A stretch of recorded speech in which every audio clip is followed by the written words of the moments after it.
ఒక పార్టీలో గెలిచి ఇంకో పార్టీలో చేరడం ఈ రోజుల్లో సర్వసాధారణం అయిందన్నారు మాజీ మంత్రి కేటీఆర్.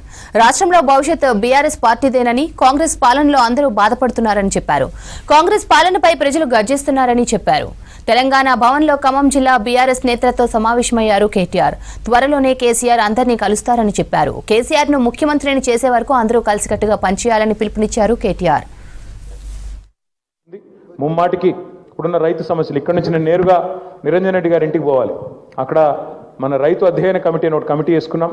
నిరంజన్ రెడ్డి గారి నాయకత్వంలో మాజీ వ్యవసాయ శాఖ మంత్రి గారు వారి సమక్షంలో మీటింగ్ ఉంది. అందుకే నేను ఎక్కువ కాలం మీతో గడపలేకపోతా ఉన్నాను. కానీ ఆ కమిటీ ఏం పిలుపునిచ్చినా, పార్టీ ఏం పిలుపునిచ్చినా మీరందరూ కూడా పిలుపుని అందుకొని వీరయ్య గారి నాయకత్వంలో నిర్విరామంగా పనిచేసి తిరిగి ఖమ్మం జిల్లాలో, ఉమ్మడి ఖమ్మం జిల్లాలో మన జెండా ఎగిరే విధంగా అజయ్ గారు కానీ, వీరయ్య గారు కానీ, రవిచంద్ర గారు కానీ అందరి నాయకత్వంలో సమిష్టిగా పనిచేద్దామని విజ్ఞప్తి చేస్తూ, చాలా సుదూరం నుంచి వచ్చినారు. మీ అందరికి కూడా పేరు పేరున హృదయపూర్వకంగా వీరన్నకి, అదేవిధంగా మీకు అందరికీ హృదయపూర్వకంగా ధన్యవాదాలు. తొందరలో కేసీఆర్ గారు కూడా మిమ్మల్ని కలుస్తారు. వారు కూడా మన అడిగారు, వీరయ్య గారు అడిగారు, అన్న మా వాళ్ళు కలవాలని కోరుకుంటున్నారన్నారు. ఒక తేదీ ప్రకటించి మిమ్మల్ని అందరినీ పిలుచుకుంటా అని చెప్పారు. కాకపోతే మీది 26 నాడు మరి టైం అయిపోతుంది కాబట్టి ఈ లోపల ఒకసారి ఇక్కడ భవన్లో కలుద్దాం.